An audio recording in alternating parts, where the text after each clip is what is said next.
Hello, Culture Matters podcast. Boy, am I excited for our episode today. Before I introduce you to our guest, here is a quote just for this episode. Nothing is get rich quick. There's nothing get rich quick. It doesn't happen. I don't believe in that way. It's get rich slow, hard work, perseverance, and consistency. I could tell you with anything, if you stay consistent with anything over time, it's going to grow. And if you grow it with a strong foundation, it can't be stopped. Sam DeMaio said that. Our guest today is, man, a great friend of the Culture Matters podcast because somebody very special in my life actually has been telling me about our guest for years and years and years. Uh, a mutual friend of ours who we dearly love on the Culture Matters podcast, the one and only John Schwartz, introduced us years ago. He's been on the show 9 times. If you haven't heard those episodes, get your ass over there after this. And the reason he introduced me to Sam all those years ago is because Sam is a mover, a shaker, an inspirer. If you can't tell from that quote, he founded his business, Showcase Remodels, going on 20 years. Went from law enforcement, thanks to your service, to inspiring in the investment and remodeling construction business. We're going to get into all those facets. So listen very carefully if you're listening to our show. Sam, thanks so much for coming on the show, and it's good to really get to know you. Yeah, Jay, thank you so much. I definitely enjoyed the quote. I didn't know where I was coming from, and you nailed it. and yeah, I'm definitely happy to be here for sure. I am curious. Do you think that came from? So, Dad was a plumber. He got his hands dirty, pun intended, I guess. Yeah, yeah, oh yeah. How much is that you think in the early upbringing, this idea that you were actually going to think, slow and steady wins the race, hare versus the tortoise kind of thing? Because a lot of entrepreneurs listening get hit with information influencers showing them the planes and, thinking it's going to happen overnight. So my question is, how much do you think that comes up from the example that was set for you, or where do you think that comes from? So I think a lot of times I see a lot of people trying to get in business, and they do it for a week, a month, a couple months, and think, oh man, I must be doing something wrong. Let me just give up and try something else because this ain't working. And you see a lot of these guys that are coaching people in different areas, but they really haven't done it themselves. And they claim to be that specialty coach. And I don't want to think that, it is something that all of a sudden happens. It's something that happens over time. So, Mm. I think that's kind of where it came from. As for my dad, watching him, do business, he in his own, righteousness, decided to, do what he had done for, the family, and he did well for us, but he really never broken that barrier. So it was just, him wearing all those hats for all Mm. those years and kind of doing the rinse and repeat, but not really getting to that next level. So I feel like that's where it came from. And, that's why I kind of let everyone else know that, hey, what you're doing may not happen today, might not happen tomorrow, but if you consistently work to becoming better, it's going to happen. It's just a matter of time.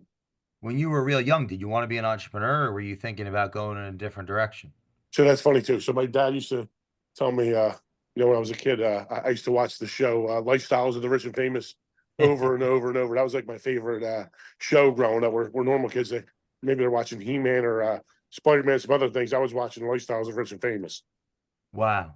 Now, was construction, was that part of that show, or what was that? No, so that was guy who had an English accent who basically toured a whole bunch of houses, like higher end houses, Wow. wealthy people, and I think for the construction, I really didn't have that in mind at all. And where it finally came to me is when I did the military thing. Got out of the military, started the jail, and I bought my first rental property. I started doing the work, and I actually enjoyed liking it. So that's kind of where it came from. Now, your first rental property, that was at what, 19? 19 years old. Yep, 19 years old. I bought a duplex, literally 2 blocks from where I grew up. So my house. And the original plan was to stay at home and then rent them both out and make a profit. But my father was very strict, Italian, wanted to split it with me. So hey, whatever you make, I got to get half. So So I decided, hey, you know what? It's a good time to move out. You think at some level he wanted to get you out so you could learn about the world or kind of make Oh almost like yeah, high tax kind of thing? yeah. I definitely think accountability. The way he was raised. My grandfather was very very strict, so I think that the upbringing on him, even the whole family was very similar to that, and that's how we kind of grew up. What are some because a lot of the listeners want to get into real estate investing or they're already in it and they're regretting it. Maybe that's their first one, their second one. What are some myths about real estate investing? Because you've done quite So a bit of that over time. yeah, so yeah, again, I think the myth of get rich quick doesn't apply here. But I believe a lot of the millionaires across the country all became millionaires, or at least a high percentage of them, from doing real estate, getting involved with real estate, buying properties, and then them in fact appreciating over time. So I feel like that's kind of where the money's really at. How did you find your original deals? So my first deal, obviously the rental property. I guess a friend of the family was a realtor. I told him what I was looking for. He was kind of like taken back, like, oh, really? You're that young looking for that? And yeah, it's kind of what I want to do. I kind of came up with a little plan and a couple goals, and I figured that was one of the big ones. So I kind of went that way. But as far as the flip properties, actually, getting in and being like a full time flipper, it all starts with one, and that one was the one I got in Glendora. I just left, the police job, and they wanted $30,000 for the. Actually, they wanted $50,000 for the property. I think I bought it somewhere around 32,000, and at that time I really didn't have the money, nor did we take any loans on that. So it took me a little while to fix that up. And what I would do is when I had a little extra money from my regular business, which was the construction, I go buy the materials and do the work myself.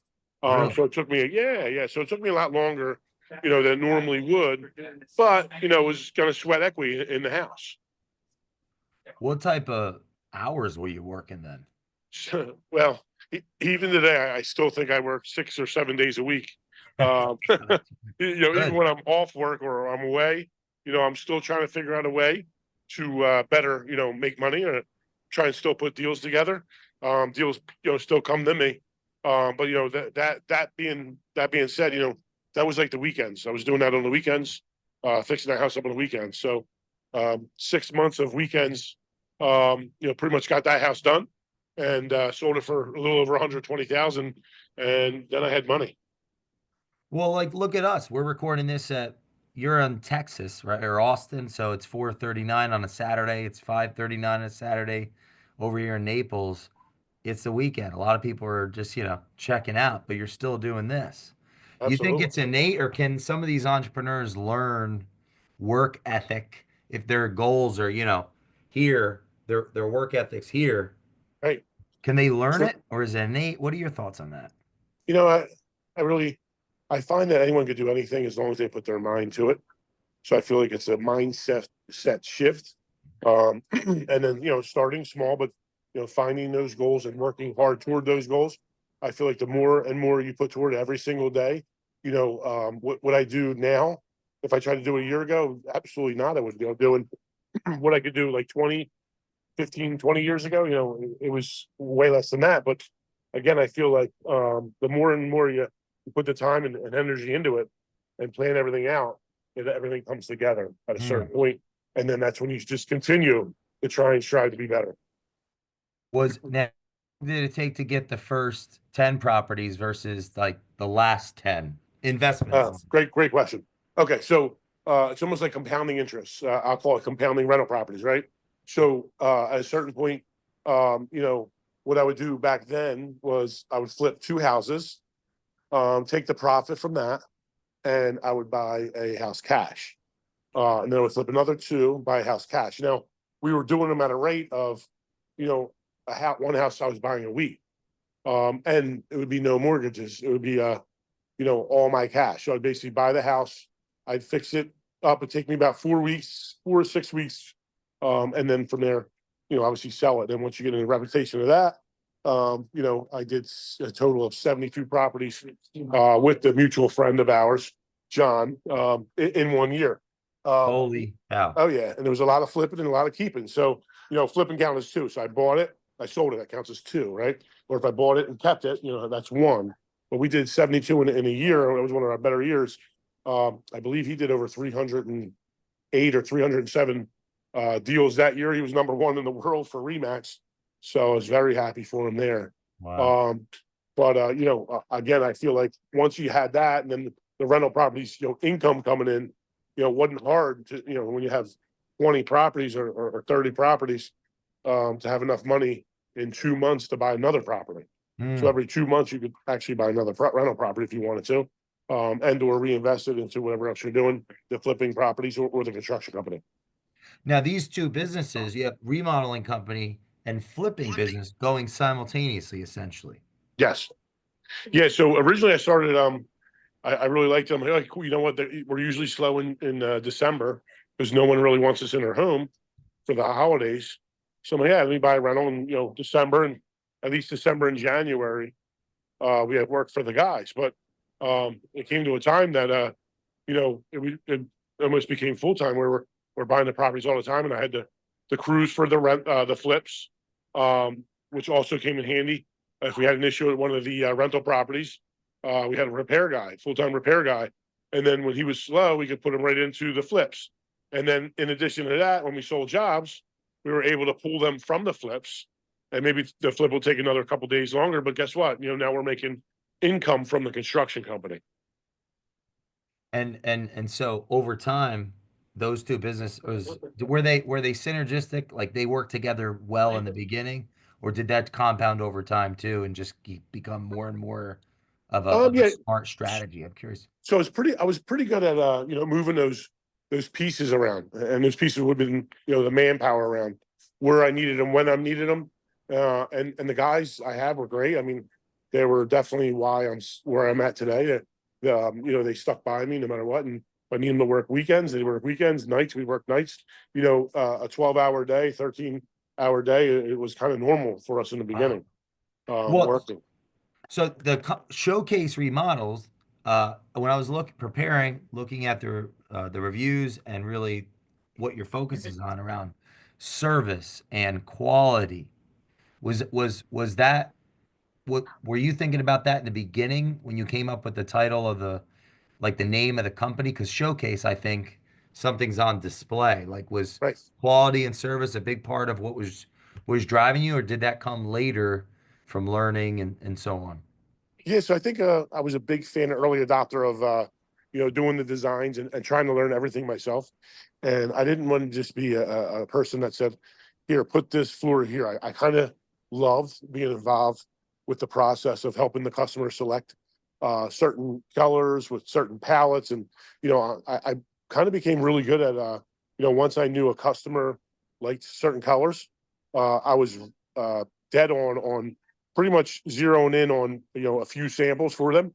If they described what style they liked, I'd be able to show them what looked good for them, and being effective in selling that and then installing that.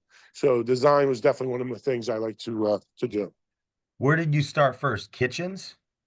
That's a great question too. So we actually started to showcase flooring.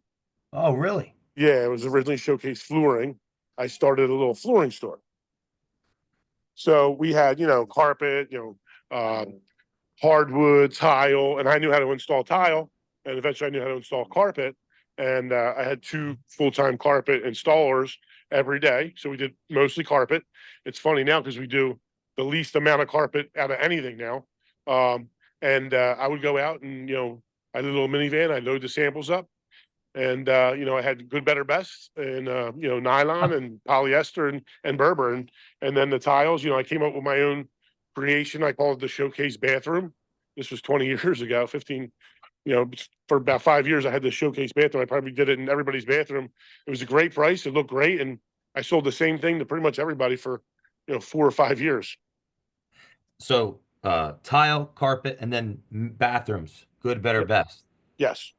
What happened from there after a certain amount of bathrooms? Did it Okay, naturally so like that's another almost great. like go Yep. through the whole house at some point or something? Oh yeah. So what happened there was a guy who used to be my Mohawk rep. He was he decided, hey, I'm going to start my own cabinet business. So he starts his own cabinet business. And this is why I tell people don't take loans out. I feel like if you're just starting in business, a loan is not the right thing for you. You need to be able to shoot those handgun bullets before you shoot out the cannonballs, like in Jim Collins' Good to Great. I really Yeah. feel like those guys are the ones that get hurt. So he was my rep. He was my hardwood. He sold me my hardwood. And then he became right down the street from me. He started selling flooring and kitchen cabinets. Took a loan out, put all his money into advertising. He bought, all shirts, and he bought the new truck, the fancy truck. And I had none of that. I literally had a, $2,200 minivan. And, I got anything I'd get, used, or if a carpet store was going out of business, I would go there and try and buy their samples. And, what ended up happening was, he lost everything. And he said, hey, I got these samples. And, do you mind if I come in with you? Now, mind you, I'm in Pine Hill, which isn't the most affluent area, not the worst, but definitely not the most affluent area in a basement. And that's where my first office showroom was. But, I didn't wait for people to come to me. I would go to them, and I would find those customers, and I would sell that in the home. And, he came in there and he really didn't know what he was doing. I hate to say that, he was making a lot of mistakes. So, he's ordering the wrong cabinets and all that. And the customers were coming in, he wasn't there. So, and I was. So when I had to start dealing with the customers, I'm like, I think I learned this. And from there, I memorized every cabinet size of all the suppliers that we had. He went away because obviously he didn't really have much of a business, mindset. And I guess he at a certain point he gave up and just took a regular job. And I got stuck with his samples, and I fixed two of his customers that he had just kind of floating around. And I started selling the kitchen cabinets. And then from Wow. there, for me to do the design, I didn't have the money for the software, so I learned how to do it by hand. So I literally would draw out the kitchen cabinets. And now to this day, I still do the same way. I do have the software. I do have someone in the office that has, the kitchen cabinet software, but I literally could walk into a kitchen, design it in a matter of, minutes, no different options for the customer, have it laid out and have it signed off on. And, it's very efficient for me to do it that way, but it's not a scalable way. So it's for me to teach somebody that it would take me years to train somebody to do what I do and do what I What do did. you see? That's amazing. I mean, what do you see consumers drawn to? What really makes it pop or So, okay. So, most kitchens, they're just a bunch of boxes, right? They're a bunch of boxes in an area that has a sink and that you cook in the stove. But when we do ours, I want mine to look like something no one else has ever seen yeah, before. like we just bought a house in Ape. I'm about to take you downstairs to show you the and like the house. Yeah. God, the energy, man. Just educate me, right? How do So, we make it pop? oh yeah. So what I like to do is I like to make it the absolute opposite of boxes. So I'll try and make those boxes look more like pieces of art, like above the stove. Every time I do a kitchen, I want it to look a little different. So we have so many different options that maybe the cabinet companies don't sell. We'll just make it. So we'll make wood hoods. Sometimes they'll look, they want modern. Well, maybe I'll do some like slat wood. Sometimes I'll do shiplap. Sometimes we'll just do more of an executive traditional look, and they can all be done with different trims. So the more I see stuff out there, the more I see the products available to us. We just start to develop different ways and different things to make customers happy. How much does where the house is have any influence, or the type the I guess the type of house have influence over that? Do you kind of Yeah, use your intuition too and yep. So what I normally do is style and these types of things? yeah, I mean, down the shore, might be a certain way that we do things because they want a more shorey look.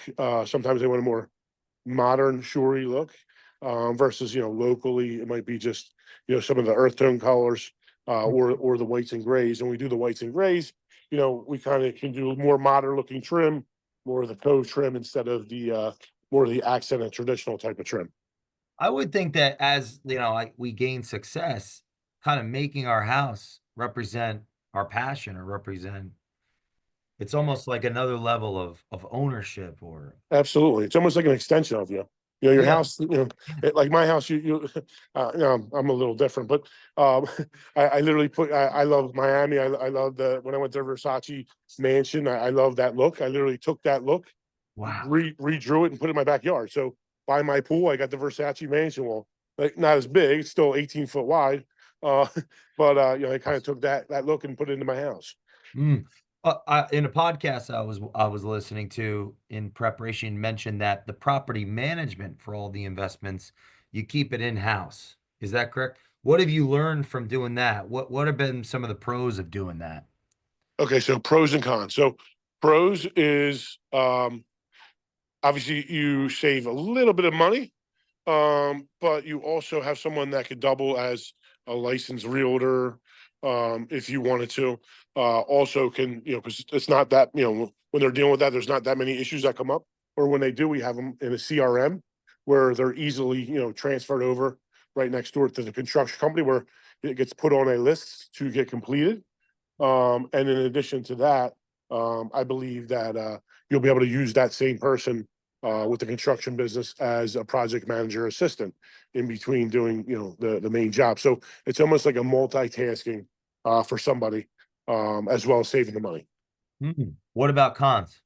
So cons is, again, they're attached to the building. So any issue they're dealing with, instead of, kind of making it de-escalate, they're bringing it into the office, into the other room where other people are dealing with other things. And they Mm, think that their priority is, oh my God, this hot water heater broke, or this emergency just happened. Well, with a project management company, you're in a different office, obviously you hire somebody, sure. and they'll just send you an email to, hey, this needs to be taken care of. So I Mm. guess that would be the biggest con. And or, hey, if that person calls out, guess what? It's the next person being able to cover. That would be another thing that would be a con. What have been some because I know you like to read books twice, Yep, some books that have stuck out in your career that really influence your leadership, your business growth, to go, yeah, because you've grown quite a bit in the last handful of years, correct? absolutely, absolutely. I think some of my favorite books, not in any particular order, are going to be Good to Great with Jim Collins. Great by Choice, also by Collins. Brian Gottlieb just wrote a book, just came out in September. It's called Beyond the Hammer.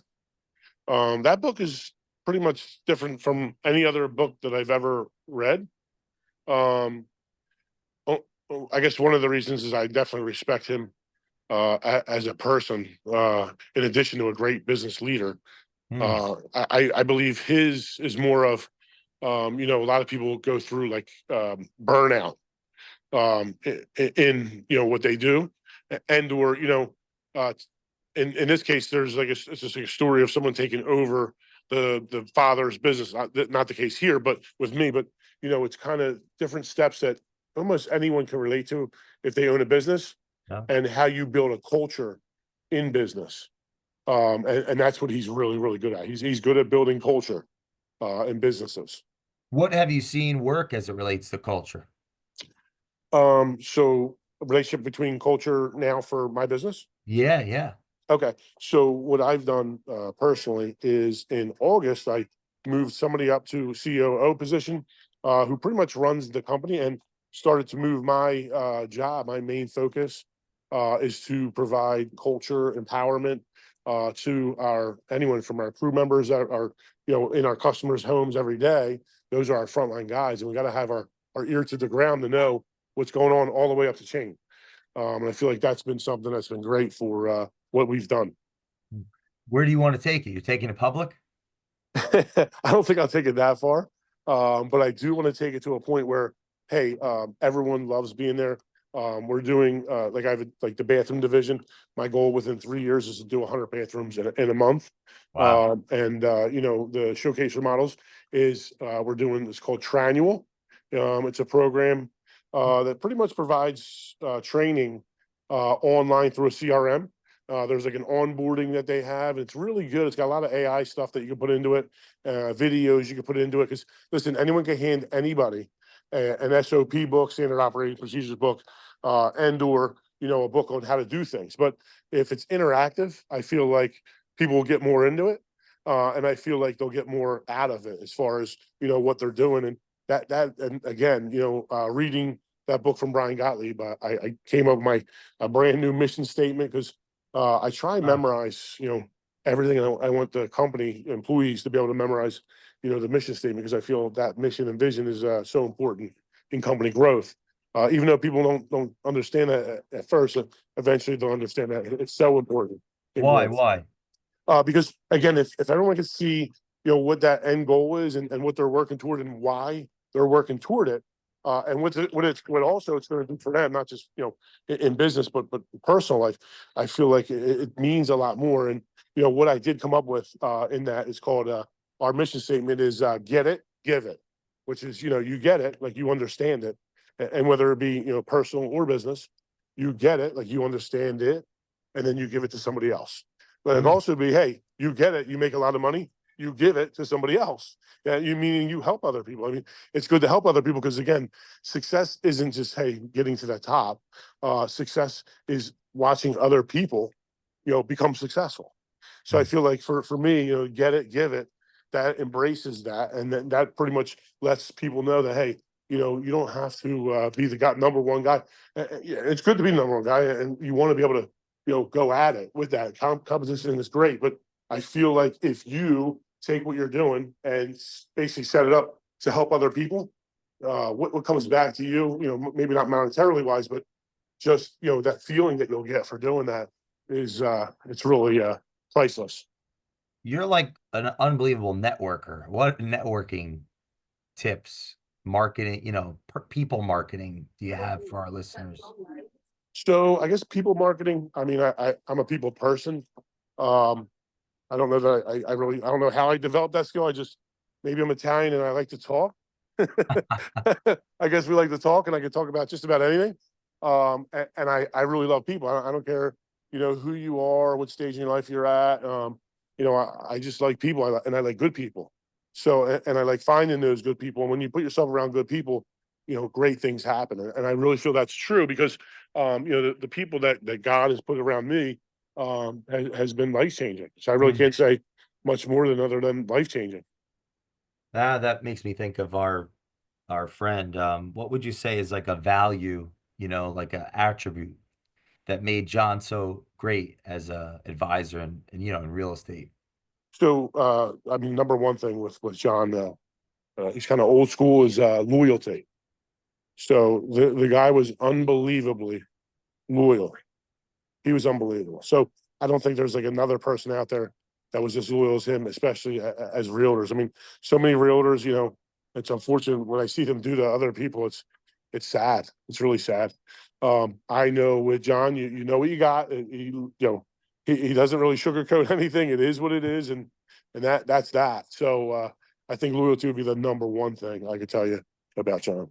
How'd you guys originally meet? So back when I was buying my flip properties, a gentleman that worked for him, I was probably maybe 22 or 23. Um, his name is Mike Walton, another great guy. I would buy a bunch of properties in the same little townhouse area for my rentals. He'd always find them for me. Then didn't talk to him for a little while, and then when I left my police job and started to endeavor the business full time, he called me for a flip. He said, "Hey, I didn't talk to you. Would you be interested in this?" And I went over there, like literally, I drove right over there, and 15 minutes later, we were under contract, and that was the Wow. first of a lot to come from there. You worked in a prison corrections, correct? Yes, Camden County Jail. Was that inspiring in that time as far as investment to like get out of that environment? Or did I Oh yeah. can't imagine what that was like to be in that. Was it scary or, Nah, it wasn't scary. I was, I was 19 years old, 20 years old. So it was just, I seen the people that were there. I talked to them, and a lot of them are, just good people, just misguided. Maybe never had a mentor, put in a bad situation. And, bad things happen when you're around bad people. I mean, it's really hard to get out of that area, that they were in.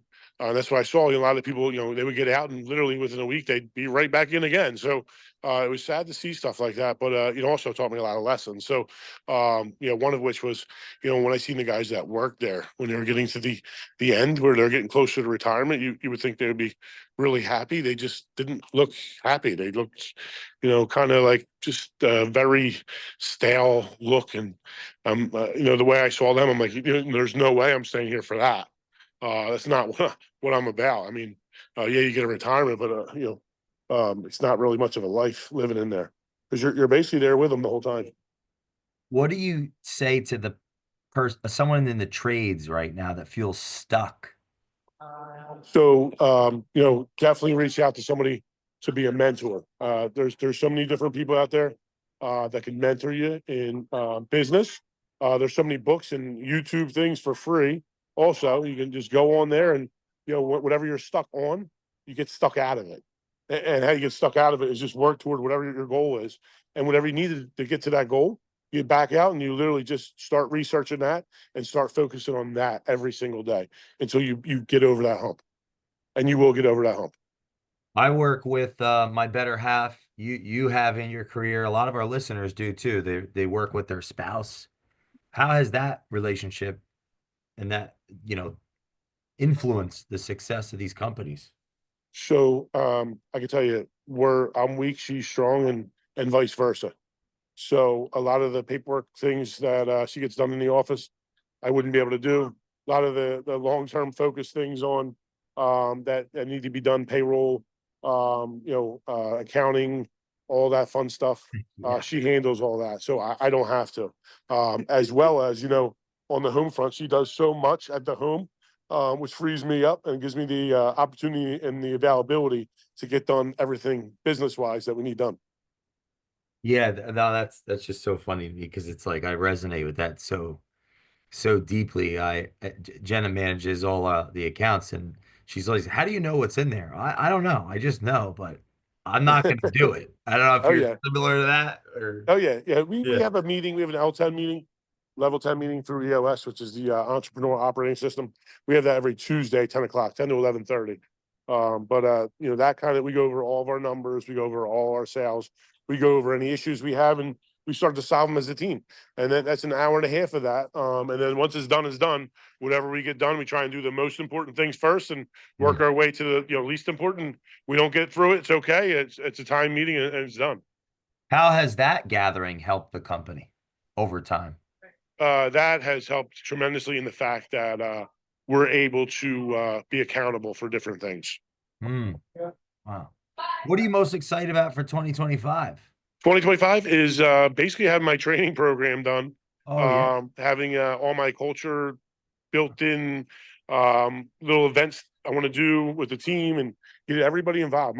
So, again, I think my goal of getting everybody involved and everyone, happy. You can't make everybody happy, but at least start to the best of my ability, make everyone happy, to come to work and be there and trying to preach positivity into everybody is where I'm at with 2025.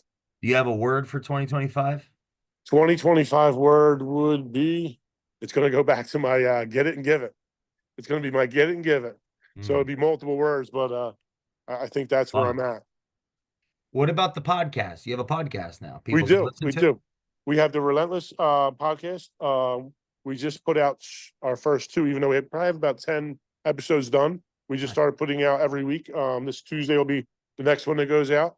It's called Relentless. I have a social media assistant. I don't even know how to to tell you how to do it, other than he handles everything for me. Does a great job. I Type really in your like. name, look up Relentless. Yeah, look up, Sam DeMaio and then Relentless. Um, What's the and, purpose of the podcast? Like, why should people listen to it that are okay, listening? purpose podcast for me is to give back. So again, and to bring people on who I would have loved to have when I was young in business, to be able to see certain jobs and certain struggles they may have had, good, bad, or ugly, and how they came out of it and how they keep pushing. And as long as you don't give up, you have that opportunity to win it, and you will win after multiple failures. So if you're not willing to fail, you're not going to have any chance of having that success to win. So get Mm. out there and do what you need to do to get it done. What's the feedback been that you received since you started sharing your story? Because I mean, you've been in business almost 20 years. You make head down, making money, creating success, family, everything. Oh yeah. So What's the feedback been like? I get emails and texts and social media messages multiple times a day, Wow. every day, and then I believe again, I feel like get it, give it. I definitely want to, that inspires me to start even pushing more, and once a month. No more than that. I try to not do more than that. I'll go to like something and just talk, about what I did and what I do and what I like doing. Not because I want to say, hey, do this. Like, hey, I'm the guru. I'm like, no, it's not that at all. It's more of, hey, this worked for me. Mm. So find what's going to work from you and just keep doing the things that are working and do less of the things that aren't working for you. Is Get It, Give It the book title? Maybe one day if I decide to write a book, I think I might go that route. That's for sure. My other one is excuses. So excuses was Oh, at first I'm like, oh, I can do the excuses one, but I'll tell you that one. So I learned that when I was 19 in the Corrections Academy. It stuck with me to this day. And when I told the our L10 meeting with the I first told them these excuses, even though I was just kidding them. I basically said the whole rant about it, and I'll tell you here in a minute. And they were like, "We got to memorize that." I'm like, "Yes." I used to say it every single day, and that was excuses are the tools of the incompetent, which builds monuments of nothingness. And those of us who specialize in their usage are seldom capable of anything else. wow. Are seldom capable of anything else. I love it. I'm going to write that down. Got to say that in front of the mirror every day. You've been thinking about that for over 20 years. Oh yeah, absolutely. You attribute that motto to your success? I believe it has something to do with, when you wake up and you go and just do it and get it done. That's the thing that kind of sets, someone that, might have been on the fence and might have got successful to people who it's going to happen. It's going to happen and setting that mindset up. So I really feel that, waking up, getting everything you possibly could done today, get it done today, because tomorrow that leaves you open for other things to get done. Excuses are the tools of incompetence which build monuments of nothingness. I'm missing that last part. Yep, yep. And those of us who specialize in their usage are seldom capable of anything else. Sam, you're a rock star. I can't wait to see where you are in a year with this. Come back on the show anytime. I challenge everyone to subscribe to Relentless Podcast, Sam DeMaio. Where can people follow you on Instagram? So Instagram, I have my personal name. I have Showcase Remodels. So you go to Showcase Remodels, you'll see a lot of the content that we do, and I encourage everyone to do anything. I don't care if you think it's horrible. I don't care if you're embarrassed. Just do it. Just get out there and post it. Whatever you do in your business, people like genuineness and realness. So just post it. And then my personal one, I just started. So Instagram in August as well, because I was more of a big Facebook guy. I have a lot of stuff on Facebook, but I maxed out with my friends. It was like 5,000 friends. I can't even accept it, but you can follow me there. Follow me there on Facebook, or you can follow me Samuel DeMaio or Sam DeMaio on Instagram as well. DEMAIO. Man, thanks for coming on the show. It really means a lot. I'm so great. We've been put in each other's lives. Um, it's really a blessing. And I Oh challenge yeah, you all to follow Sam. Please leave us a review on the Culture Matters podcast, and we will see you next time. Thanks again, brother. you got it. Thank you, Jay. Appreciate it.